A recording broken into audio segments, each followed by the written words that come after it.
দিনাজপুরের বিরল সীমান্তে পতাকা বৈঠকের মাধ্যমে বাংলাদেশি দুই কৃষককে ফেরত দিয়েছে ভারতীয় সীমান্তরক্ষী বাহিনী। একই বৈঠকে বর্ডার গার্ড বাংলাদেশ আটক ভারতীয় দুই নাগরিককে বিএসএফের কাছে হস্তান্তর করে। গতকাল শুক্রবার সন্ধ্যা 7:15টার দিকে বিরল উপজেলার ধর্মজৈন বিওপির নোম্যান্সল্যান্ডে এই পতাকা বৈঠক অনুষ্ঠিত হয়। পতাকা বৈঠকে বিজিবির পক্ষে নেতৃত্ব দেন এনায়েতপুর বিওপির কোম্পানি কমান্ডার ঠান্ডু মিয়া।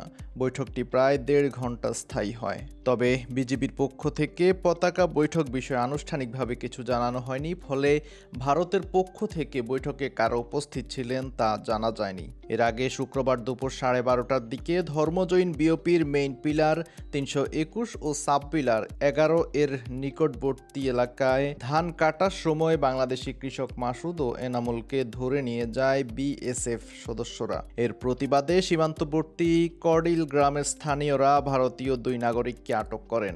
আটক ব্যক্তিরা হলেন ভারতের দক্ষিণ দিনাজপুর জেলার গঙ্গারামপুর থানার অনন্তপুর গ্রামের বাসিন্দা সরেন টুডুর ছেলে অবিনাশ টুডু এবং লদু সরেনের ছেলে দিলীপ সরেন। পরে উভয় দেশের বাহিনীর মধ্যে পতাকা বৈঠকের মাধ্যমে আটক ব্যক্তিদের নিজ নিজ দেশের কাছে হস্তান্তর করা হয়।